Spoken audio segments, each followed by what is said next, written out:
നയത്തിലുറച്ചോ എന്ന ചോദ്യത്തിന് നിലവിൽ നയത്തിലുറച്ചു തന്നെയാണ് CPI എന്നുള്ളതാണ്. ഇടതുപക്ഷത്ത് നിൽക്കുക എന്നുള്ളതാണ്. മുന്നണി മാറ്റമൊന്നും CPI ആലോചിച്ചിട്ടേയില്ല. അങ്ങനെ ഒരു കാര്യമേ ഇല്ല. ഇടതുപക്ഷത്ത് നിൽക്കുക എന്നുള്ളതാണ് ഏറ്റവും ഒടുവിൽ കഴിഞ്ഞ ചണ്ഡീഗഡ് പാർട്ടി കോൺഗ്രസ് പോലും അവരെടുത്തിരിക്കുന്ന നിലപാട്. അതുകൊണ്ട് അങ്ങനെ ഒരു കാര്യമില്ല. കാരണം ഇടതുപക്ഷ നിലപാട് പ്രഖ്യാപിച്ചുകൊണ്ടാണല്ലോ ഇപ്പോൾ അവർ ഈ എതിർപ്പുയർത്തുന്നത്. അപ്പോൾ അവർ നിലപാടിൽ ഉറച്ചു നിൽക്കുന്നു എന്നുള്ളതാണ്. ആ നിലപാടിൽ ഉറച്ചു നിൽക്കുമ്പോൾ ഞങ്ങൾ അപമാനിതരായി. അപ്പോൾ നിലപാടാണോ പ്രശ്നം, ഞങ്ങളെ അറിയിച്ചില്ല എന്നുള്ളതാണോ പ്രശ്നം? രണ്ട് വിഷയങ്ങൾ അവിടെയുണ്ട്. ഞങ്ങളെ അറിയിച്ചില്ല, ഞങ്ങളെ ഇരുട്ടിൽ നിർത്തി എന്നൊരു വിഷയം അവിടെ നിൽക്കുന്നു. അതേസമയം ഇടത് വ്യതിയാനം സംഭവിച്ചിരിക്കുന്നതിലുള്ള കാര്യം ചൂണ്ടിക്കാണിക്കാം. രണ്ട് കാര്യങ്ങളും പറയുന്നു. ഏതിലാണ് CPI ഊന്നുന്നത് എന്ന് പ്രധാനമാണ്. അപ്പോൾ അപമാനിതരായി എന്ന് പറയുമ്പോൾ CPI മാത്രമല്ല അപമാനിതരായത്. നേരത്തെ നിങ്ങൾ പറഞ്ഞതുപോലെ തന്നെ MA ബേബി അപമാനിതനായിട്ടുണ്ട്. MA ബേബി അറിഞ്ഞില്ല. CPM-ലെ മന്ത്രിമാർ വേറെ മന്ത്രിമാരൊന്നും അറിഞ്ഞിട്ടില്ല എന്ന് പറയുന്നു. CPM-ലെ മുതിർന്ന നേതാക്കൾ അറിഞ്ഞിട്ടില്ല എന്ന് പറയുന്നു. നമുക്കറിയാമല്ലോ, LDF കൺവീനർ വന്ന് എന്തിനാണ് ഇന്നലെ വാർത്താ സമ്മേളനം നടത്തിയെന്ന് പോലും അറിയില്ല. അദ്ദേഹത്തിന് ഒരു കാര്യവും അറിയില്ല. അദ്ദേഹം പറയുന്നു എന്താണ് വ്യവസ്ഥയെന്ന് എനിക്കറിയില്ല, നോക്കിയതിന് ശേഷം LDF-ൽ ചർച്ച ചെയ്യുമെന്നാണ് പറയുന്നത്. അതായത് ഒപ്പിട്ട ശേഷമുള്ള കാര്യം ഇനി ചർച്ച ചെയ്തിട്ട് എന്താണ് എന്ന കാര്യം കൂടി അദ്ദേഹത്തിന് വിശദീകരിക്കാൻ കഴിയുന്നില്ല. അപ്പോൾ വാർത്താ സമ്മേളനം എന്തിനു വേണ്ടി നടത്തുകയായിരുന്നു. അപ്പോൾ അദ്ദേഹവും ഇക്കാര്യത്തിൽ പൂർണ്ണമായും അജ്ഞനാണ് എന്നുള്ളതാണ്. അറിയിച്ചിട്ടില്ല. അപ്പോൾ നമുക്കറിയാവുന്നതാണ്, 16-ാം തീയതി MOU നമ്മൾ കണ്ടു. 16-ാം തീയതി ഡേറ്റ് വെച്ചിരിക്കുന്നു. അതിനുശേഷം 22-ാം തീയതി ഈ മന്ത്രിസഭാ യോഗം ചേരുമ്പോൾ PM ശ്രീയിലുള്ള എതിർപ്പ് അറിയിക്കണമെന്ന് മന്ത്രിമാരോട് കൃത്യമായി പറഞ്ഞിരുന്നതാണ് ബിനോയ് വിശ്വം. അത് അനുസരിച്ച് മന്ത്രി രാജൻ അത് പറയുന്നു. അത് പറയുമ്പോഴും അവിടെ മുഖ്യമന്ത്രിയുണ്ട്. ഒപ്പിട്ട കാര്യം മുഖ്യമന്ത്രിക്ക് അറിയാം. മുഖ്യമന്ത്രി ഒരക്ഷരം മിണ്ടിയില്ല. മുഖ്യമന്ത്രി 10-ാം തീയതി ഡൽഹിയിൽ മോദിയുമായി കൂടിക്കാഴ്ച നടത്തിയതിനു ശേഷമാണ് കാര്യങ്ങൾക്ക് വേഗം വെച്ചതെന്നുള്ള കാര്യം വ്യക്തമാണ്. ഇത് ഉറപ്പായിട്ടും മന്ത്രി V ശിവൻകുട്ടിയുടെ അദ്ദേഹത്തിൻ്റെ ഒരു സാഹസമല്ലല്ലോ, അദ്ദേഹം ഒറ്റയ്ക്ക് നടത്തുന്ന സാഹസമല്ലല്ലോ. അപ്പോൾ V ശിവൻകുട്ടി പറയുന്നു, ആദ്യം ഈ പറഞ്ഞ കാര്യങ്ങൾ ആലോചിക്കണം. PM ശ്രീ ഒപ്പിട്ട് കഴിഞ്ഞാൽ ദേശീയ വിദ്യാഭ്യാസ നയം നടപ്പാക്കേണ്ടി വരില്ല എന്നാണ് ആദ്യം വാദിച്ചിരുന്നത്. പിന്നെ ആ വാദം മാറി ദേശീയ വിദ്യാഭ്യാസ നയം നടപ്പാക്കുമ്പോൾ കരിക്കുലത്തിൽ അവർക്ക് ഇടപെടാൻ കഴിയില്ല എന്ന രൂപത്തിലായി. ഇനി നാളെ വീണ്ടും മാറ്റി പറയാം. ഇനി അവസരങ്ങൾ ഇത്രയുമുണ്ട്. അപ്പോൾ ഇതാണ് ഇപ്പോൾ നയം എന്നുള്ളത് CPIയുടെ മാത്രം ബാധ്യതയല്ല, അത് CPM-നും ഉള്ളതാണ്. നയത്തെ സംബന്ധിച്ചുള്ള ചോദ്യം വരുമ്പോൾ CPI നയത്തിൽ ഉറച്ചു നിന്നോ, CPI വിട്ടുവീഴ്ച ചെയ്തോ എന്ന ചോദ്യം മാത്രമല്ലല്ലോ വരിക. CPM-നും അത് ഒരുപോലെ ബാധകമാണ്. ഇനി കേരളത്തിന് പുറത്തു പോയാൽ CPI ഒന്നുമല്ലല്ലോ എന്ന് നേരത്തെ സുജയ പരിഹസിച്ചു. അങ്ങനെ നോക്കുമ്പോൾ CPM-ന്റെ സ്ഥിതിയും അങ്ങനെ തന്നെയാണ്. CPM ആയാലും വലുതായി എന്നുള്ള അർത്ഥത്തിലല്ലോ. അവരുടെ നിലപാടും അവരുടെ രാഷ്ട്രീയ നിലപാടുകൾ, എന്താണ് രാഷ്ട്രീയ പ്രത്യയശാസ്ത്രം, ഇതൊക്കെയാണ് അവരുടെ ഏറ്റവും പ്രധാനപ്പെട്ട കാര്യങ്ങൾ. അതിൽ ഉറച്ചു നിന്നില്ലെങ്കിൽ പിന്നെ ഇടതുപക്ഷമില്ല. പിന്നെ ഇടതുപക്ഷം എന്ന് അവർക്ക് പറയാൻ കഴിയില്ല എന്നതാണ് പറയുന്നത്. അപ്പോൾ ആ വ്യതിയാനത്തെയാണ് ഇപ്പോൾ ബിനോയ് വിശ്വം ചൂണ്ടിക്കാണിക്കുന്നത്. നേരത്തെയും പറഞ്ഞതുപോലെ വിളിയം ഭാർഗവൻ്റെ കാലത്തും ചന്ദ്രപ്പൻ്റെ കാലത്തും ഒക്കെ പല ഘട്ടങ്ങളിൽ എതിർപ്പുകൾ ഉണ്ടായിട്ടുള്ളതാണ്. പല ഘട്ടങ്ങളിൽ വാർത്താ സമ്മേളനങ്ങൾ, വിളിയം ഭാർഗവൻ്റെയൊക്കെ തുടർച്ചയായ വാർത്താ സമ്മേളനങ്ങൾ പൊന്നാനി സീറ്റിൻ്റെ കാര്യത്തിലൊക്കെ നമ്മൾ കണ്ടതാണല്ലോ. അപ്പോൾ ഇത് നമ്മൾ കണ്ടിട്ടുണ്ട്. ഇനി കാനം രാജേന്ദ്രൻ്റെ കാര്യത്തിൽ വരികയാണെങ്കിൽ 1-ാം പിണറായി സർക്കാരിലാണ് ഏറ്റവും അധികം ശക്തമായ നിലപാട് കാനം എടുത്തിട്ടുള്ളത്. 2-ാം പിണറായി സർക്കാരായപ്പോഴേക്കും കാനം വിട്ടുവീഴ്ച ചെയ്യുന്നു, പിണറായിയുടെ നിലപാട് ശക്തമാകുന്നു എന്നുള്ളതാണ് നമ്മൾ കണ്ടത്. 1-ാം പിണറായി സർക്കാരിൻ്റെ കാലത്താണ് മറ്റേ മാവോയിസ്റ്റ് പ്രവർത്തകർ വെടിവെച്ച കാര്യത്തിലടക്കം എത്ര ശക്തമായിട്ടാണ് കാനം പ്രതികരിച്ചിരുന്നത്. അപ്പോൾ അങ്ങനെയുള്ള പ്രതികരണങ്ങൾ അത് നമ്മുടെ ഇടത് നിലപാടല്ല എന്ന് പറഞ്ഞുകൊണ്ട് ഉറച്ചു പറയുന്ന നേതാക്കൾ CPI-യിൽ ഉണ്ടായിട്ടുണ്ട്. ഈ കാലത്ത് പോലുമുണ്ട്. ബിനോയ് വിശ്വവും അത് തന്നെയാണ് പറഞ്ഞു വെക്കുന്നത്. ബിനോയ് വിശ്വം പറഞ്ഞത് അംഗീകരിക്കുന്നില്ല എന്ന പരിഹാസത്തിലൊന്നും അർത്ഥമില്ല. കാരണം CPI-യെ സംബന്ധിച്ച് ഇടതുപക്ഷ നിലപാട് അത് പറയേണ്ടതുണ്ട്, അത് അവർ പറയുന്നു എന്നുള്ളതാണ്. ഇനി എങ്ങനെ മുന്നോട്ട് പോകാൻ പറ്റും? എന്തായാലും മുന്നണി മാറ്റമില്ല. ഇനിയിപ്പോൾ പറയുന്ന മറ്റന്നാളത്തെ യോഗത്തിൽ ഇന്ന് ഈ ഏറ്റവും ഒടുവിൽ വൈകുന്നേരം പോലും പ്രകാശ് ബാബു പറയുന്നത് എന്താണ്? PM ശ്രീയിൽ നിന്ന് പിന്നോട്ട് പോകുകയല്ലാതെ മറ്റൊരു വഴിയില്ല എന്നുള്ളതാണ്. അപ്പോൾ അവരുടെ ഒരു ഉറച്ച നിലപാട്. അപ്പോൾ അവർക്ക് ആ നിലപാടിൽ ഉറച്ചു നിൽക്കണമെങ്കിൽ ഒന്നുകിൽ മന്ത്രിമാരെ പിൻവലിച്ചുകൊണ്ടുള്ള ഒരു തീരുമാനത്തിലേക്ക് പോകും.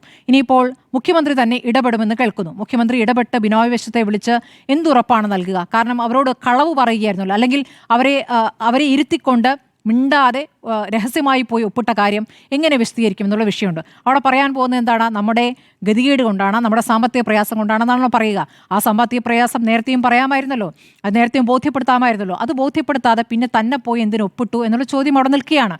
അതാണ് പരസ്യമായി ഇതൊരു സർക്കാരാണോ എന്ന ചോദ്യം ഉന്നയിക്കുന്നതിലേക്ക് ബിനോയ് വിശ്വത്തെ നയിച്ചിരിക്കുന്നത്. ഇതൊരു ഗൗരവമായ സംഭവമായിട്ട് CPM നേതൃത്വം പിണറായി വിജയനും ശിവൻകുട്ടിയും കാണുന്നതേ ഇല്ല. എന്തോ ഒരു പരിപാടി നമ്മൾ ഒപ്പിട്ടു, അത്രേ ഉള്ളൂ. അല്ല, ശിവൻകുട്ടി ഇന്നായപ്പോഴത്തേക്കും ശിവൻകുട്ടി ചർച്ചയ്ക്ക് പോകുന്നതും പാർട്ടി നിയോഗിച്ചിട്ടാണ് പോകുന്നത്. ഇന്നലെ MV ഗോവിന്ദൻ വാർത്താ സമ്മേളനം നടത്തുമ്പോൾ വളരെ വ്യക്തമാണ്, MV ഗോവിന്ദൻ നിസ്സഹായരാണ്. ആ നിസ്സഹായത അദ്ദേഹത്തിൻ്റെ പ്രതികരണത്തിലുള്ളൂ. കാരണം നമ്മളുടെ മുദ്രാവാക്യങ്ങൾ നടപ്പാക്കുന്ന ഒരു സർക്കാരാണ് നിങ്ങൾ തെറ്റിദ്ധരിച്ചോ എന്ന് പറയുമ്പോൾ പ്രായോഗികമായി അതൊന്നും സാധ്യമാകുന്നില്ല എന്നുള്ളൊരു നിസ്സഹായാവസ്ഥയാണ് പറയുന്നത്. ആ നിസ്സഹായാവസ്ഥ എവിടെ നിന്നാണ് വരുന്നത്? എവിടെയൊക്കെയാണ് വിട്ടുവീഴ്ച ചെയ്യുന്നത്? ഇപ്പോൾ തൃശ്ശൂരിൻ്റെ കാര്യത്തിലൊക്കെ CPI എന്താണ് ഉന്നയിച്ചിരുന്ന ആ വിഷയം ശരിയാവുകയാണ് എന്ന രൂപത്തിലേക്ക് കാര്യങ്ങൾ പോകുകയില്ല. അപ്പോൾ ഞങ്ങൾ പറഞ്ഞത് ശരിയാവുന്നു എന്ന് പറയുന്നത് ഏത് ഘട്ടത്തിലാണ്? ഇനി 6 മാസം മാത്രമേ തെരഞ്ഞെടുപ്പിനുള്ളൂ എന്നുള്ള സമയത്താണ്. തദ്ദേശ തെരഞ്ഞെടുപ്പ് അതിന് മുൻപ് വരുന്നു. അപ്പോൾ ഈ 2 തെരഞ്ഞെടുപ്പുകളെ നേരിടുമ്പോൾ BJPക്കൊപ്പം നിൽക്കുന്ന CPM എന്നുള്ള ആരോപണം മുന്നണിയിൽ നിന്ന് തന്നെ ഉയരുമ്പോൾ എന്താണ് തെരഞ്ഞെടുപ്പിൽ മുന്നോട്ട് വയ്ക്കുന്ന മുദ്രാവാക്യം? ഈ വർഗീയതയ്ക്കെതിരെ നേരത്തെ പറഞ്ഞ മുദ്രാവാക്യങ്ങൾ, പാർട്ടി കോൺഗ്രസിൽ വന്നിരിക്കുന്ന പ്രമേയങ്ങൾ, ഇതൊക്കെ തന്നെയും ഞങ്ങൾ റദ്ദ് ചെയ്തിരിക്കുന്നു എന്നാണോ പറയുക? പ്രായോഗികമായി ഞങ്ങൾ ബുദ്ധിമുട്ടിലാണ്, കേന്ദ്രം ഞെരുക്കുന്നു എന്ന് പറയുമ്പോൾ കേന്ദ്രം ഞെരുക്കുന്നതിനൊക്കെ ഒരു രീതിയുണ്ട്. മുൻപ് SSA NHAM പദ്ധതികൾ കോടികൾ സംസ്ഥാനങ്ങൾക്ക് കൊടുക്കുമായിരുന്നു. ആ സംസ്ഥാനങ്ങൾക്ക് കൊടുക്കുമ്പോൾ സംസ്ഥാനങ്ങൾക്ക് സാമ്പത്തികമായ ഒരു സ്വയം ഭരണം കിട്ടുന്നു, അത് ആവശ്യത്തിന് ഉപയോഗിക്കാം എന്നുള്ളതാണ്. അപ്പോൾ അത് മാറി 2021 സുതാര്യതയ്ക്ക് വേണ്ടി കേന്ദ്രം SNA സിംഗിൾ നോഡൽ ഏജൻസി പരിപാടി കൊണ്ടുവന്നു. അപ്പോൾ സുതാര്യതയ്ക്ക് വേണ്ടി എന്ന് പറഞ്ഞപ്പോൾ ആരും തന്നെ വലിയ രീതിയിൽ എതിർത്തില്ല എന്നുള്ളതാണ്. അതിൻ്റെ ചരടുകൾ മനസ്സിലാക്കിയില്ല എന്നിടത്താണ് പ്രശ്നം. ഓരോ കേന്ദ്ര പദ്ധതിയും സംസ്ഥാനത്തിന് ഒറ്റ SNA ബാങ്ക് അക്കൗണ്ടാക്കി. എന്നിട്ട് അതിനെ കേന്ദ്രത്തിൻ്റെ പബ്ലിക് ഫിനാൻഷ്യൽ മാനേജ്മെൻറ്റ് സിസ്റ്റം എന്ന സോഫ്റ്റ്വെയറുമായി ബന്ധിപ്പിച്ചു. അപ്പോൾ സംസ്ഥാനത്തിൻ്റെ സ്വന്തം ട്രഷറി സോഫ്റ്റ്വെയർ ഉണ്ട്, IFMS, integrated financial management system. ഇത് കേന്ദ്രത്തിൻ്റെ PFMSുമായി ഇൻ്റഗ്രേറ്റ് ചെയ്യുന്നു, അത് ലയിപ്പിക്കുകയാണ്, അല്ലെങ്കിൽ അതിനോട് കൂട്ടിച്ചേർക്കുകയാണ്. അപ്പോൾ പണം മുൻകൂറായി ഒരു സംസ്ഥാനത്തിനുമില്ല. ഓരോ ചെറിയ തുകയ്ക്കും ഈ PFMSനോട് പോയി അഭ്യർത്ഥിക്കണം, ഞങ്ങൾക്ക് ഈ തുക ആവശ്യമാണ്. അപ്പോൾ അധ്യാപകൻ്റെ ശമ്പളം, ഇപ്പോൾ അധ്യാപകൻ്റെ ശമ്പളമാണല്ലോ ഇപ്പോൾ ശിവൻകുട്ടി പറയുന്നത്, അതെങ്ങനെയാണെന്ന് നോക്കാം. സംസ്ഥാനത്തെ ശമ്പളത്തിൽ ഇപ്പോൾ 60:40 സംസ്ഥാനം കൊടുക്കണം, 60 കേന്ദ്രം കൊടുക്കണം. അപ്പോൾ സംസ്ഥാനം ശമ്പളം IFMSൽ പാസ്സാക്കും, 40% സ്റ്റേറ്റ് അതിൽ ഇടും. അത് കഴിഞ്ഞാൽ ബാക്കി 60% കേന്ദ്രത്തിനോട് PFMSനോട് അഭ്യർത്ഥിക്കേണ്ടി വരും. അതായത് ഓരോ പ്രാവശ്യവും അഭ്യർത്ഥിക്കണം. അപ്പോൾ അവിടെ സോഫ്റ്റ്വെയർ ഓണാക്കും, സോഫ്റ്റ്വെയർ നോക്കും ഈ സംസ്ഥാനം PM-ശ്രീ ഒപ്പിട്ടിട്ടുണ്ടോ, ഈ സോഫ്റ്റ്വെയർ നോക്കുന്നു, മറ്റ് കേന്ദ്ര നിലപാടുകൾ, നിബന്ധനകൾ പാലിച്ചിട്ടില്ലെങ്കിൽ 60% ഇല്ല. ഇതാണ് നടന്നുകൊണ്ടിരിക്കുന്നത്. അപ്പോൾ ഇങ്ങനെയാണ് കുരുക്കുന്നത്. ആ കുരുക്ക് മനസ്സിലായിട്ടില്ല. പല ഘട്ടങ്ങളിലായി നമ്മുടെ ധനമന്ത്രി ഇപ്പോൾ പോയി നമ്മൾ ആവശ്യപ്പെട്ട തുക നൽകിയില്ല എന്നൊക്കെ വന്ന് സങ്കടം പറയാറുണ്ടല്ലോ. അതിനപ്പുറം ഈ വിഷയം മനസ്സിലായില്ല, ഈ ചരട് മനസ്സിലായില്ല. അത് കേരളത്തിൽ മാത്രമല്ല മറ്റ് സംസ്ഥാനങ്ങൾക്ക് മനസ്സിലായിട്ടില്ല എന്നുള്ളതാണ്. അപ്പോൾ ഇങ്ങനെയാണ് പിടിക്കുന്നത്. ആ പിടിക്കൽ നടക്കുന്നു. അപ്പോൾ ഇപ്പോൾ ഈ പറയുന്ന പോലെ ഇപ്പോഴത്തെ വിദ്യാഭ്യാസ RSS നേതാക്കളെ പഠിപ്പിക്കുമെന്ന് ഇന്നിപ്പോൾ വീരവാദം പറഞ്ഞിട്ടുണ്ട് സുരേന്ദ്രൻ, അല്ലെങ്കിൽ വെല്ലുവിളി എന്ന രൂപത്തിൽ പറഞ്ഞിട്ടുണ്ട്. അപ്പോൾ അതിന് മറുപടിയായി വളരെ പെട്ടെന്ന് തന്നെ ശിവൻകുട്ടിയുടെ പോസ്റ്ററൊക്കെ വരുന്നുണ്ട്, അത് സംഭവിക്കില്ല, ഇത് ഞങ്ങളിവിടെ അത് അനുവദിക്കില്ല എന്നൊക്കെ പറയുന്നു. ഇപ്പോൾ അത് പറയാം, നാളെ അത് സംഭവിക്കില്ല എന്ന് പറയാൻ പറ്റുമോ? ഇത് ഇങ്ങനെ പതുക്കെയാണ് പിടിക്കുക. ഇപ്പോൾ കേന്ദ്രത്തിൽ പഠിപ്പിക്കാത്ത പാഠങ്ങൾ വേറെ പാഠപുസ്തകം വെച്ച് ഇവിടെ പഠിപ്പിക്കുന്നുണ്ട്. കേന്ദ്രത്തിലെ ചില കാര്യങ്ങളില്ലാത്ത കാര്യങ്ങൾ ഇവിടെ ഗാന്ധിവധം അടക്കം വേറെ ടെക്സ്റ്റ് ബുക്ക് ഉണ്ടാക്കി പഠിപ്പിക്കുന്നു എന്ന് പറയുന്നു. പക്ഷേ ഉൾപ്പെടുത്തിയ പാഠങ്ങൾ ഒഴിവാക്കാൻ പറ്റുമോ? അതാണ് RSS നേതാക്കളെ പറ്റി ഉൾപ്പെടുത്തിയ പാഠങ്ങൾ ഒഴിവാക്കിക്കൊണ്ടുള്ളൊരു നയത്തിലേക്ക് പോകാൻ പറ്റും? അങ്ങനെയൊന്നും പോകാൻ പറ്റുമെന്ന് എനിക്ക് തോന്നുന്നില്ല. ഏതായാലും അടിയറ വച്ചിരിക്കുകയാണ്. CPI ഇപ്പോൾ നയത്തിൽ ഉറച്ചു നിൽക്കുന്നു. ആ നയം എന്ന് പറയുന്നത് മുന്നണി മാറ്റി അല്ലെങ്കിൽ ഭീഷണിപ്പെടുത്തി ഒരു കാര്യങ്ങൾ നേടിയെടുക്കുക എന്നുള്ളതല്ല. CPM നേതാക്കൾ ഇന്ന് നടത്തുന്ന പ്രതികരണങ്ങൾ, MA ബേബിയുടെ പ്രതികരണമായാലും നമ്മുടെ ചർച്ചയിൽ വഹിക്കുന്ന പ്രതിനിധികളായാലും എങ്ങനെയെങ്കിലും ഇത് പരിഹരിക്കണം എന്നുള്ളതാണ്. അതായത് ഇനി സംസ്ഥാനത്തിലാണ് അത്ര പരിഹരിക്കേണ്ടത്.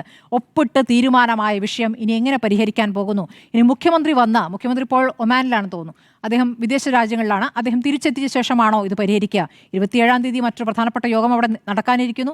CPIയുടെ യോഗത്തിൽ എന്ത് തീരുമാനം വരും എന്നുള്ളത് വളരെ പ്രധാനം തന്നെയാണ്. D രാജ ഇപ്പോൾ പശ്ചിമ ബംഗാളൊക്കെ ചൂണ്ടിക്കാണിക്കുകയാണ്, സിംഗൂറൊക്കെ ഇടയ്ക്കുള്ള വിഷയങ്ങൾ, അത് എങ്ങനെയാണ് അവിടെ പാർട്ടി ഇല്ലാതായത് എന്ന് ചൂണ്ടിക്കാണിക്കുമ്പോൾ അന്ന് ഞങ്ങളത് പുറത്തേക്ക് പറയാതിരുന്നത് മുന്നണി മര്യാദയുടെ അടിസ്ഥാനത്തിലാണെന്ന് പറഞ്ഞു. അത് ഓർമ്മപ്പെടുത്തുകയാണ്, ബംഗാൾ ആകരുത് കേരളം എന്ന് ഓർമ്മപ്പെടുത്തുകയാണ്. എപ്പോഴും ഓർത്താൽ മതി, CPM കമ്മ്യൂണിസ്റ്റ് നിലപാടിൽ നിന്ന് മാറുമ്പോൾ അത് എങ്ങനെയൊക്കെ തിരിച്ചടിയാകുന്നു എന്ന്. ഇപ്പോൾ നോക്കട്ടെ, ഇപ്പോൾ വിശ്വാസികളിലേക്ക് കടന്നു ചെല്ലുന്ന വിഷയത്തിലായാലും ആ കടന്നു ചെന്നൽ ഇപ്പോൾ എവിടെ എത്തി നിൽക്കുന്നത് അറിയാമല്ലോ. നമുക്കിപ്പോൾ ആഗോള അയ്യപ്പ സംഗമമൊക്കെ നടത്തി, അതിനുശേഷം ഇപ്പോൾ ക്ഷേത്രവുമായി ബന്ധപ്പെട്ട് എന്ത് വിഷയമാണ് വരുന്നത് നമുക്കറിയാം. അപ്പോൾ ഈ ഓരോ സമയത്തും കമ്മ്യൂണിസ്റ്റ് നിലപാടിൽ നിന്ന് മാറിക്കൊണ്ട് വേറെ കാര്യങ്ങളിലേക്ക് പോയാൽ CPM എന്ന പാർട്ടിക്ക് അത് തിരിച്ചടിയാകും, കമ്മ്യൂണിസ്റ്റ് പാർട്ടിക്ക് തിരിച്ചടിയാകും. അത് CPI മനസ്സിലാക്കുന്നു. CPI എന്തായാലും ഇപ്പോൾ നയത്തിൽ ഉറച്ചു നിൽക്കുന്നു എന്നുള്ളതാണ് എൻ്റെ അഭിപ്രായം.